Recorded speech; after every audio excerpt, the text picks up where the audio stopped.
Hey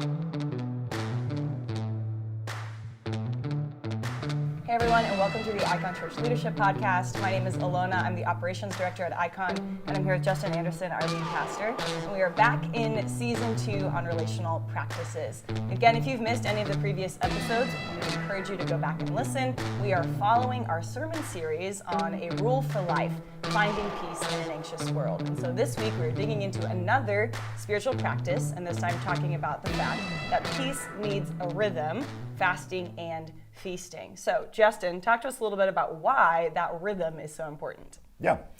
So we named this idea of fasting and feasting a rhythm because I think without a regular practice, a regular rhythm of both fasting and feasting, what happens when we don't do that is we get into this kind of this flat line of regular life where we don't experience the peaks and the valleys. We just kind of experience a monotonous, ongoing, endless timeline of normal. Right? Super fun. Yeah, it's very depressing. But when we follow this practice of fasting and feasting and the rhythm of it, we get these peaks and these valleys, right? Where we understand what it's like to feel hunger and experience kind of the limits of what this physical world can bring to us. And it allows us to see the heights of experience and to really be thankful for what God's provided for us. Absolutely. So having that regular rhythm, and that's the other piece of it is, we do believe that fasting in particular is something we should be doing regularly, right? That it should be a normal part of our lives. Jesus said, when you fast, we're going to talk more about that in a moment, but there's an implicit assumption that we will be fasting. Yeah. And what pairs with fasting is feasting. And so we think that kind of breaks up the monotony of life in a really helpful way. Yeah, and so you kind of mentioned that there is a huge biblical context and context in church history for fasting, and we today are going to talk specifically about fasting from food in particular. But as we look at that, there's huge biblical precedent for that throughout the Old Testament, constantly the people are being called to fast, and that we see, again, Jesus talking about in the Sermon on the Mount, like when you fast, with the assumption is you're doing it. It's a regular habit and a practice. And then entire church traditions commit to seasons of fasting. So thinking about the process of Lent is an intentional fast that prepares us, again, for something outside of ourselves. And that's a practice that is very common in church history and in the past, but not really something that's common today. Yeah, it's one of those spiritual practices that runs really countercultural to some of the ethos of what we hear all around us about consumption, right? We're told that, we shouldn't deprive ourselves of anything, that any desire we have, we deserve to have met, right? And so fasting in that sense of like an intentional deprivation of a desire, and in the case of food, a very real need, right? We're not just depriving ourselves of luxuries, but depriving ourselves on purpose of some of the most basic building blocks of our survival. So this runs really countercultural, and I think that makes it all the more potent. So we just read in our book club a book called The Benedict Option by Rod Dreher, and he speaks to this idea. So I want to read this quote. He says, "All serious believers must engage in periods of asceticism. They teach us to rid ourselves of accumulated distractions that keep our eyes from seeing our goal. When we abstain from practices that disorder our loves, and in that time of fasting redouble our contemplation of God and the good things of creation, we recenter our minds on the inner stability we need to create a coherent, meaningful self." Now, that's a lot. There's a lot of big words in there. But I think he makes a great point to say, when we take this time to pursue asceticism, when we pursue a retreat from our normal lives and a lot of the things that are in our lives that, in his words, disorder our loves. It's a phrase that James K.A. Smith uses in his book, You Are What You Love, which I think is a really helpful way to think about our hearts is, like our heart's righteousness and the kind of the right ordering of our hearts is what pursuit of God is. And so when there's things in our lives, even things that are good things, created things given to us by God for our consumption and enjoyment, when they have a place in our lives that can disorder our loves and reorder our loves in a way that that makes us pursue things that aren't God, then having seasons where we pull them completely out of our lives allows us to then address them kind of on God's terms and go, okay, what place does this have in my life now that I'm trying to reintroduce it into my life, right? Again, that kind of monotonous, ongoing, unthinking life of just like, yeah, this is what I do. I eat these things, or I do these things, or I look at these things without really thinking about it. Fasting from them causes us to have to think well about, okay, how much food do I actually need, and when do I actually need to eat, and when am I eating, right? For me, all the time. Super fun. Yeah. So let's talk a little bit about then, again, the rhythm of fasting and feasting. What does that kind of imply in terms of what we need and the tensions that might create for us? Yeah. So specifically with food, this is what I want us to focus on, and we'll talk more about why here in a moment. But with food, it reminds us that God has given us this created world for our good. And at the end of creation, God said, "This is good. This is really good." And at the very same time, it does not ultimately satisfy us, right? So that's the creep of created things. The creep of created things is to say, I can do more, I can do more, I can do more, I can satisfy you more, I can satisfy you more, I can do that little extra thing, and we believe more and believe more and believe more that it can satisfy. That one more, purchased thing, one more, item of clothing, or one more helping of food, or one more whatever, is going to satisfy that thing in us that will never be satisfied outside of God.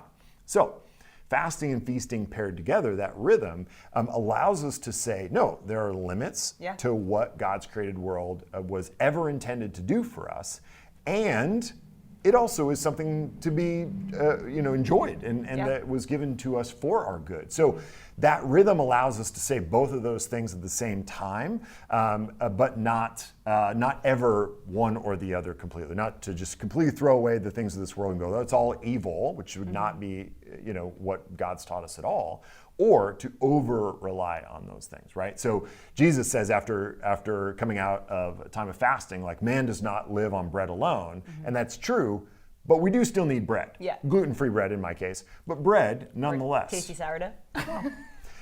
So we do need these things, and yet they will never ultimately satisfy, absolutely. And that's really important. So there's a relational piece that we talked about in the sermon, where fasting, the whole point of fasting is to orient our hearts towards God. There's this formational piece, something that happens within us, where we go, okay, I'm being reminded of the limits of how much this thing can actually satisfy me, and I'm being made aware of how much whenever I've fasted for long periods of time from food, my biggest takeaway is how often I eat. And how I eat out of boredom, and I eat out of emotion. I eat my feelings, and Just like that. and so when you can't eat anything, you realize I'm reaching for that right now, and so that has a real formational effect on your heart. But there's also a missional aspect to fasting that we don't often think about, because the one thing the Bible says about fasting with other people is kind of don't let them know about it, right? Like, don't be all forlorn and ill-kept when you fast, all the time, because to draw attention to your fasting. Don't make that face, mostly is what Jesus says. But also but there is a missional aspect to it. So talk about that. Yeah, again, within the rhythm. So I think when we think about fasting and what we give up, I think the missional aspect is to think about, what do I give up for the sake of my neighbor? And so I think there's two sides of that. There's one, that fasting and me stopping my consumption creates more just in general. I think fasting can highlight for us our own greedy acquisition and the way that I might take more than I really should. And to your point of it exposes how much I eat. And if we think, again, kind of on the global scale of just how much we consume, and that me refusing to do that for a period of time is what creates more for others. It's a way that we invite others into that space. And I would say, again, in that time of when I've chosen to deny myself, how can I then give to others what I have chosen not to eat? So that might be literally food that I might give to another, but to also even think about the money that I would spend on that food. So if I'm going to choose to do a fast for a certain amount of time, and the money I'm therefore not spending on groceries or what it is, what could I do with that money to missionally, again, care for my neighbor, support my neighbor, and be able to give out of that? And I think on the flip side of the feasting, the abundance, I think maybe this is weird in light of COVID. Like, how do we bring people together around a table? But maybe to kind of create some of that hopeful anticipation of the moment when we're gathered with other people and we get to feast. We've remembered the tension of fasting, and then get that moment of joy and celebration with other people where we gather around a table and are able to feast. And I think that's a great moment to think about loving our neighbor, and in particular, welcoming in the stranger. Like, it's one thing to feast when you invite all of your best friends and you have a great time. It's another thing to feast when you invite in the stranger who maybe isn't going to invite you to their house in response and isn't really going to be able to come and contribute in the way that maybe your good buddies would. But to notice that that's an opportunity to missionally love your neighbor as well, is to gather with them around a table, to feast together, to enjoy, to celebrate, and use that as a moment of love. Yeah, because Zoom feasting sounds terrible. Yeah, it's not a thing. So let's wait for that to end. Yeah, I love that idea of inviting people that are not going to, maybe bring the party themselves, right? Like that. I always think about this whenever we do church potlucks, and all the single guys bring chips and salsa every time, and that's all they apparently know how to bring. At least chips and bean dip. Come on. Yeah, mix it up, bro. But I do think about that, let's feast with those who don't know how to feast and teach them partly, what this rhythm of fasting and feasting might look like. So let's talk about how we do this and get practical with this stuff. I want to focus on fasting from food, and there's I have experienced in my kind of young life, I'm still very young, that it's become kind of hip to fast from technology or fast from other things that aren't food, and that's all well and good. I don't care about that really. It's fine. But I will say this: that the Bible always talks about fasting from food. It never talks about fasting from anything else. And they had other things, right? Like, there's never a time where Jesus fasted from using his camel, or, Mary didn't use the loom and only crocheted for 40 days or something like that. Like, there was technology back then, and they never fasted from it. So that's a real point I'm making. That's good. Write that down, people. But the point is, like, the biblical idea of fasting is all about food. It's always about food. And I think sometimes it can be a little bit of a cop-out for us to go like, hey, I'm fasting from Instagram, or I'm fasting from social media, I'm fasting from whatever. It's like, okay, like, sure, that's fine.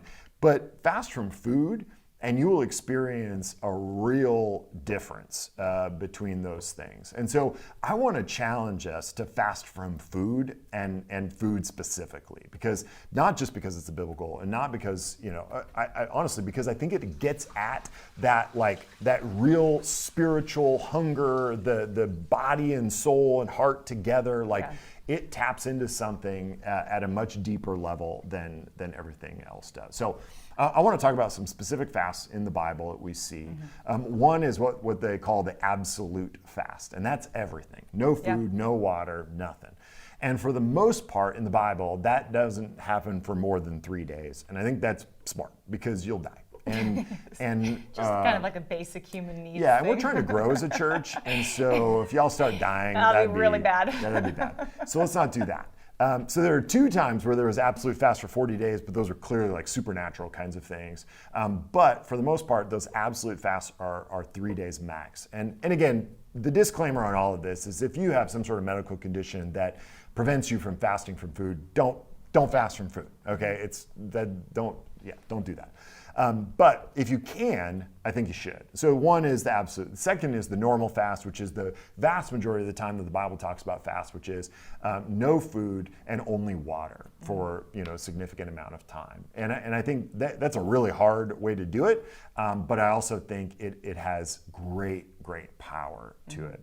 And then lastly, the partial fast, which you see occasionally in the scriptures where people fast from meat and wine, like Daniel did, where he only ate vegetables and water.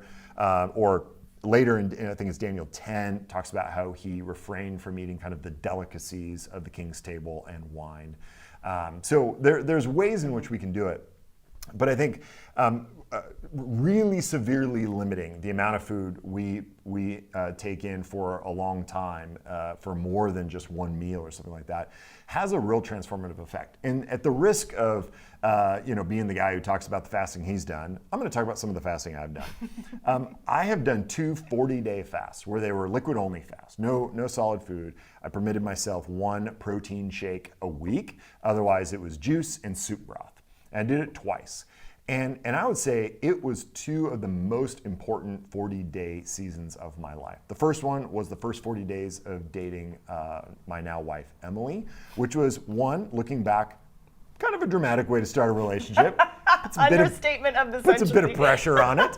But guys, it worked. I would say no to that. We're married now. Side benefit, saved a lot of date money in that first 40 days. So that was great. But pro tip right there. Yeah, I knew that this was something unique and special, and so I did that 40-day fast. I also did a 40-day fast the first 40 days of the year I was graduating from college, because that was going to be obviously college graduation, new career, new life, and all of that. Mm-hmm. Did that, and I would say it was in both cases really, really transformative for me. Really important time, mm-hmm. and I would say practically like prepare for those fasts physically, like do little fasts leading up to it, do 3 days, then do 7 days, and then do a longer thing if that's what you're going to do. But I would really take seriously why or how you're going to do this, because it is a biblical assumption mm-hmm. that we are going to be fasting. So one of the things that I think we need to hit briefly, because we talk about this in the sermon quite a bit, is the why behind it. And will you speak to some of the why behind good fasting? Yeah, I think it all comes down to our heart motive. And again, asking ourselves the question of why we're doing it. And we've talked a ton in this series that all of these spiritual disciplines are not for you, they're to form you. And so thinking about the fact that it's not about what fasting gives me, it's about what fasting does to me so that I can love God and love people in the way that God intended. And I think it really exposes for us those heart motives. And so I think in particular with food, I think a lot of people oftentimes even push back against food because they sense that motive of like, oh, they're just fasting to lose weight or something like that. Yeah. And to apply for ourselves that question of why am I doing this and what is that fasting hopefully going to expose in me and help kind of form out of me as I do it. And for me, this became really clear. One of the decisions that I made in fasting for Lent was giving up coffee. And mm-hmm. the big motivation for that was I noticed in myself, again, like that idea of like it exposes what we reach for and why. And noticing like, oh, I reach for that cup of coffee because I'm trying to extend my level of energy throughout a day because I'm maybe living outside of my means for healthy balance and rest. And so choosing to not do that every time I was tired or whatever exposed for me the need that I placed on that object, and instead in that moment pulled me aside and said, okay, like pray through that. Yeah. Like pray through like, God, you are my sustainer, not the cup of coffee. Like you are the one who energizes me and compels me to work, not this thing that I'm consuming. And it became that moment of, again, exposing the heart motive of why I lean on that thing, why I desire that thing, and transformed it in an opportunity to pray. And then again, transforming me into a person who is better able to rely on God and therefore love others in a way that is fueled by God and not by me. Yeah, and I'll say this, if you're thinking about fasting, like a longer fast to lose weight, it won't work. I mean, you'll lose weight. I lost like 25 pounds when I did the fast, but it's so hard mentally, emotionally, spiritually, physically, mm-hmm. that if that's your motive, you won't make it. I mean, you have to have a deeper and more significant why in order to really be able to enter into a lengthy fast. So I would say this, in preparation, make a plan. Make a plan to fast for 1 day, make a plan to fast for 3 days, make a plan to fast for 7 days, and then if you want to do something beyond that, do. And come talk to me. I would love to talk to you about my experience with that. But make a plan to do that on a regular rhythm of fasting, and then the backside of it, feasting. It's great. When you've fasted for 40 days, the feast is a little bit of a slow roll because you can basically just get vegetables down for those first couple of days. But man, like a week later, big steak dinner. It's great. It's totally worth it. All right, so as we say each and every week, we would encourage you to take the next step. Figure out where you are, begin where you are, but then take the next step. So make that plan and figure it out. Like, what are the healthy rhythms that you can have moving forward? And we're super glad that you would tune in with us this week. We would encourage you that if you haven't yet, go to iconchurch.org/rule-for-life and download our template there. It'll help you think through some of these practices to begin applying, which one of those might be fasting and feasting, and take advantage of that to help you think through what it looks like to apply this in your own life. Again, we'll be back next week. Check out iconchurch.org/leadership podcast for more information, show notes, and other episodes. We'll see you next time. Thanks for tuning in. To see our show notes and other episodes, head to iconchurch.org/leadership podcast.